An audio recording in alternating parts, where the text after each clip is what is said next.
नमस्कार दोस्तों, मेरा नाम है शब्द और आज की इस वीडियो में हम बात करने जा रहे हैं ऑर्गेनाइजेशन स्ट्रक्चर के बारे में।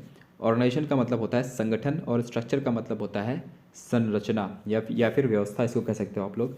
तो इस टॉपिक के ऊपर हम चर्चा करने वाले हैं डिटेल में, और इसके साथ साथ आपको मैं बताऊंगा कि फॉर्मल ऑर्गेनाइजेशन क्या होती है और इनफॉर्मल ऑर्गेनाइजेशन क्या होती है।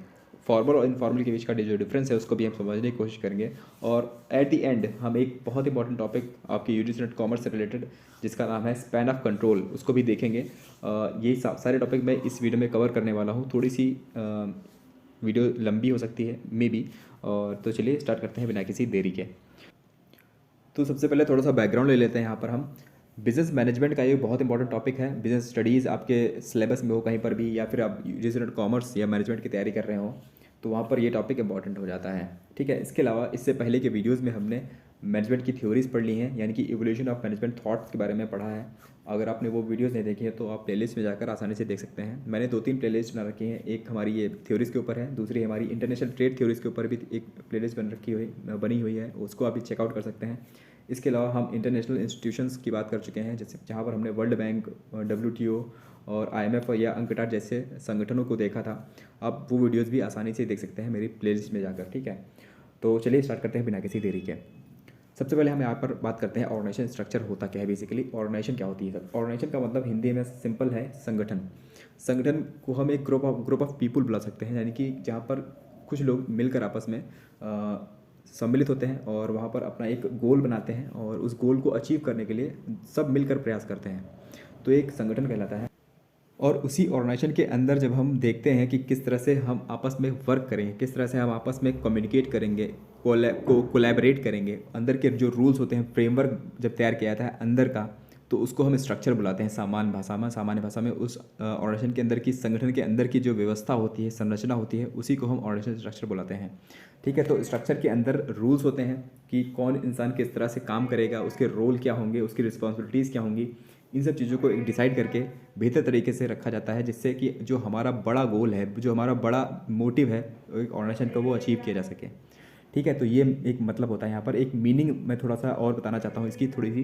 देखिए, बिजनेस क्या होता है, बिजनेस हम क्यों करते हैं? बिजनेस हम प्रॉफिट अर्निंग के लिए करते हैं और सोसाइटी की सेवा करने के लिए, सोसाइटी के लिए सर्विसेज प्रोवाइड करने के लिए करते हैं। ठीक है, तो हर तरह का बिजनेस हो, चाहे वो छोटा हो चाहे बड़ा हो, उसको ऑर्गेनाइजेशन को बेहतर बनाने के लिए स्ट्रक्चर की ज़रूरत पड़ती है। तो उसी स्ट्रक्चर को हम यहाँ पर पढ़ रहे हैं। और स्ट्रक्चर एक बहुत ही अच्छी टर्म है, और कि कोई भी बिजनेस, कोई भी संस्था, कोई भी चीज़ स्ट्रक्चर के बिना नहीं चल पाती है। स्ट्रक्चर के अंदर हम डिसाइड करते हैं कि कौन सा पर्सन कौन सी अपने रोल को किस तरह से पूरा करेगा, जिससे कि एक बड़ा जो ऑर्गेनाइजेशन का एक बड़ा गोल है वो अचीव किया जा सके। तो यही है बेसिक मतलब यहाँ पर। और एक सक्सेसफुल ऑर्गेनाइजेशन या स्ट्रक्चर जो होता है वो डिफाइन करता है ईच एम्प्लॉयज़, यानी कि हर एक एम्प्लॉय की जॉब क्या होगी उसको डिसाइड करता है, और किस तरह से वो जो जॉब है, छोटी सी जॉब है, वो किस तरह से ओवरऑल सिस्टम में फिट बैठती है, इसका जो डिसीजन है वो इसके अंदर लिया जाता है। तो ये बेसिक मीनिंग है। मीनिंग के बाद अब हम देख लेते हैं स्ट्रक्चर कितने प्रकार का हो सकता है। किसी ऑर्गेनाइजेशन के अंदर किस तरह के स्ट्रक्चर्स देखे जा सकते हैं। तो यहाँ पर हम बेसिकली 4 तरह के स्ट्रक्चर्स पढ़ते हैं। पहला हमारा है फंक्शनल स्ट्रक्चर, दूसरे हैं हमारे डिविजनल या मल्टी डिविजनल, इसको बोलते हैं डिविजनल या मल्टी डिविजनल, और तीसरा होता है हमारा फ्लैटार्की स्ट्रक्चर, और लास्ट में आता है मैट्रिक्स स्ट्रक्चर। फंक्शनल स्ट्रक्चर में क्या होता है? देखिए, फंक्शनल स्ट्रक्चर में ये होता है कि हम फंक्शंस में डिसाइड करते हैं कि ये फंक्शन कौन करेगा। फंक्शन का मतलब यहाँ पर काम से है मतलब कि एक कह सकते हैं डिपार्टमेंट्स में बांट दिया जाता है चीज़ों को, और उन डिपार्टमेंट्स में हम चीज़ों को काम के हिसाब से बांट देते हैं। जैसे परचेज डिपार्टमेंट है, सेल्स डिपार्टमेंट है, बजट डिपार्टमेंट है। तो हम फंक्शन के हिसाब से, काम के हिसाब से जब स्ट्रक्चर को बांट देते हैं, तो वहाँ पर स्पेशलाइजेशन आ जाता है, यानी कि एक तरह के लोग एक ही तरह का काम कर सकते हैं जहाँ पर वो जिसमें स्पेशलाइज्ड हों। अगर एक तरह के लोग हैं, जैसे कि अकाउंट्स रखने वाले लोग हैं, तो वो अकाउंट्स में अच्छे होंगे ना, तो उनकी जो बेहतरता है, अपने काम को बेहतर तरीके से करने की क्षमता है, वो आसानी से उभर कर सामने आएगी और उनका काम बेहतर होगा। अब हम ऐसा तो नहीं कर सकते ना कि अकाउंट्स वाला बंदा जो है, जिसको अकाउंट्स अच्छे से आती है, उसको सेल्स में डाल दें, वो बेच नहीं पाएगा, वो सिर्फ अकाउंट्स बना सकता है। तो ये है, यहाँ पर स्पेशलाइजेशन आती है, इस तरह के स्ट्रक्चर्स में स्पेशलाइजेशन आती है और काम बेहतर तरीके से हो पाता है। ठीक है, दूसरे हैं डिविजनल, यहाँ पर डिवीजन बना दिए जाते हैं, एक काम को डिवीजन के रूप में बांटा जाता है। यहाँ पर कई सारे डिवीजन बनाए जाते हैं, यहाँ पर मल्टी डिविजनल बनाए जाते हैं स्ट्रक्चर्स। यहाँ पर भी काम की तरह से नहीं स्पेशलाइजेशन नहीं होता, लेकिन यहाँ पर डिवीजन बन जाते हैं, काम को अलग अलग तरीके से करने के तरीकों में बन जाते हैं, ठीक है। तो ये डिविजनल स्ट्रक्चर है। इसके अलावा एक स्ट्रक्चर बनता है फ्लैटार्की, यहाँ पर फ्लैट तरीके से बनता है। देखिए यहाँ पर फ्लैट होता है, फ्लैट का मतलब क्या होता है, फ्लैटन्स द हायरार्की। यहाँ पर हायरार्की जो होती है, हायरार्की जो हमारी ऊपर से नीचे की ओर जैसे हायरार्की बनी हुई है, ये ऊपर से नीचे की ओर हायरार्की बनी हुई है, यहाँ पर फ्लैट हो जाती है। फ्लैट का मतलब यहाँ पर ये है कि एक के नीचे कई सारे लोग होंगे, ठीक है, ये फ्लैट हो जाएगी ऐसे। और जो नैरो होती है वो ऐसे होती है, फ्लैट होती है, जिसमें कई सारे लोग हो जाते हैं, एक के नीचे बहुत सारे लोग नीचे सबऑर्डिनेट्स के रूप में काम करने लगते हैं, तो उसको हम बोलते हैं फ्लैटार्की स्ट्रक्चर, ठीक है। तो ये चीज़ है। इसके बाद में लास्ट में आता है हमारा मैट्रिक्स स्ट्रक्चर। मैट्रिक्स स्ट्रक्चर आप इसको मिक्स बोल सकते हैं, मिक्स, जैसे कि जहाँ पर जो जितने भी स्ट्रक्चर हमने ऊपर पढ़े हैं, फंक्शनल, डिविजनल और फ्लैटार्की, इन तीनों को मिला दिया जाता है, स्ट्रक्चर के समझ में आ गए होंगे।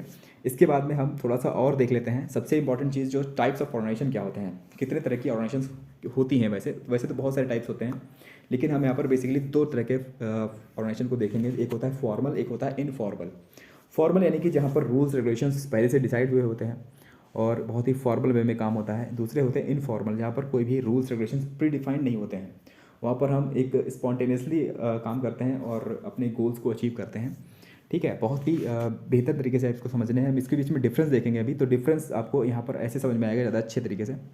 तो सबसे पहले यहाँ पर देखिए फॉर्मल स्ट्रक्चर क्या होता है, where job of each member is clearly defined. ध्यान में बताया आपको ना, जहाँ पर क्लियरली डिफाइन होता है कि ईच मेंबर क्या करेगा, कब करेगा, कैसे करेगा, जो चीज़ें हर तरह से डिसाइड होती हैं, उसकी अथॉरिटी क्या रहेगी, उसकी रिस्पॉन्सिबिलिटी किस तरह से रहेगी, सब कुछ फिक्स होता है पहले से। तो ये फॉर्मल स्ट्रक्चर है, ज़्यादातर कंपनियां ऐसे ही होती हैं, ठीक है। और दूसरे होते हैं इनफॉर्मल में। इनफॉर्मल में क्या होता है, there is no such fixed criteria. यहाँ पर कोई फिक्स क्राइटेरिया नहीं होता है, एवरीथिंग सीम्स स्पॉन्टेनियस। सब कुछ लगता है कि क्या कह सकते हैं, उसे चुटकी बजा के ही हो रहा है। यहाँ पर कुछ भी फिक्स नहीं पहले से, जो जिसको जो मर्जी वो कर रहा है, ठीक है। ऐसी ऑर्गेनाइजेशन भी होती हैं, आपने देखी होंगी कई सारी।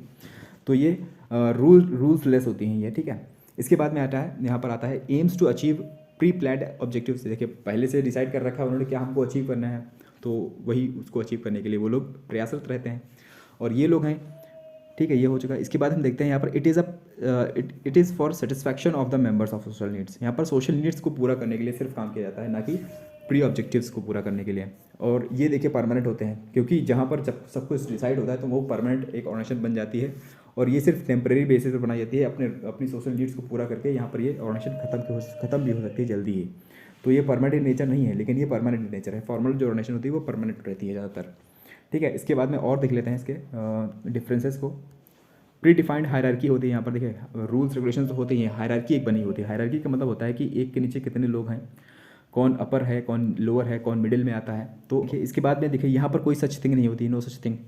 और इसका साइज़ जो है ज़्यादा बड़ा होता है। फॉर्मल वे में जब चीज़ें करी जाएंगी तो उसको ज़्यादा उसमें चीज़ें डिसाइड होती हैं अच्छे तरीके से, उसको हम बड़ा बना सकते हैं। यहाँ पर इसको बड़ा बनाएंगे तो ये बिखर जाएगी ये ऑर्गेनाइजेशन, ठीक है। इसके बाद मोर एम्फेसिस ऑन वर्क। यहाँ पर काम पे ज़्यादा फोकस होता है, यहाँ पर फोकस होता है इंडिविजुअल के ऊपर, सिर्फ अपने अपने बारे में ही इंसान सोचता रहता है, ना कि पूरी ऑर्गेनाइजेशन के बारे में। तो ये इसका एक नेगेटिव पॉइंट है, ठीक है। तो ये है यहाँ पर ऑर्गेनाइजेशन, देखिए ऐसे ही होती है। ऑर्गेनाइजेशन के अंदर ऐसे ही लोग बैठ कर काम करते हैं, फॉर्मल इनफॉर्मल वे में। यहाँ पर सारे फॉर्मल ऑर्गेनाइजेशन के स्ट्रक्चर यहाँ पर बताए गए हैं। देखिए करता हूँ आपको फॉर्मल इनफॉर्मल ऑर्गेनाइजेशन के बीच में डिफरेंस जो है वो समझ में आ गया होगा। इसके बाद में हम देखते हैं स्पैन ऑफ कंट्रोल। मैंने आपसे कहा था कि एक बहुत ही इंपॉर्टेंट टॉपिक है जिसका नाम है स्पैन ऑफ कंट्रोल, इसके बारे में चर्चा करेंगे। तो ये इसको मैं इसके डेफिनेशन लिख के नहीं लाया हूँ, लेकिन यहाँ पर मैं आपको सिर्फ एक फ़ोटो के माध्यम से समझाने वाला हूँ कि स्पैन ऑफ कंट्रोल होता क्या है। स्पैन ऑफ कंट्रोल का मतलब होता है कि एक, देखिए यहाँ पर ऐसे समझते हैं इसको। इसका स्पैन ऑफ कंट्रोल का मतलब ये होता है कि एक के नीचे कितने लोग काम कर रहे हैं, एक का कंट्रोल कितनों के ऊपर रह सकता है या होता है या है, ठीक है। तो यहाँ पर इसको हम देखते हैं कि इसके नीचे 4 लोग काम कर रहे हैं मान लीजिए, ठीक है। तो इसका स्पैन ऑफ कंट्रोल कितना है, ये थोड़ा वाइड स्पैन ऑफ कंट्रोल है इसका, ठीक है। ऐसे इसको समझिए। स्पैन ऑफ कंट्रोल 2 तरीके का हो सकता है। पहला होता है टॉल या फिर नैरो, इसको मान लीजिए नैरो या टॉल, ठीक है, स्पैन ऑफ कंट्रोल। दूसरा होता है वाइड स्पैन ऑफ कंट्रोल। एक के नीचे अगर ज़्यादा लोग बैठे हुए हैं तो वो मान लीजिएगा कि वाइड है, यानी कि एक अगर बंदा 4-5 लोगों को कंट्रोल कर रहा है या फिर 4-5 लोगों से ज़्यादा लोगों को कंट्रोल कर रहा है, तो उसको हम वाइड स्पैन ऑफ कंट्रोल मानते हैं। और दूसरा, जब मान लीजिए एक के नीचे सिर्फ एक ही इंसान, मान लीजिए इसके नीचे सिर्फ एक ही इंसान बैठा होता है, ये वाला, ठीक है, तो ये क्या हो जाता, ये है नैरो या फिर टॉल। यहाँ पर क्या होता है, एक के नीचे एक है और ये लंबा होता चला जाएगा ना, टॉल हो जाएगा, ठीक है। तो इसको हम बोलते हैं टॉल। और ये वाइड होता है, वाइड में हम एक के नीचे बहुत सारे लोगों को बिठा सकते हैं, बहुत सारे लोगों को एक इंसान कंट्रोल करता है, उनको कम्युनिकेट करता है, उनको ऑर्डर देता है। तो इस तरह से उम्मीद करता हूँ आपको ये टॉपिक समझ में आ गए होंगे।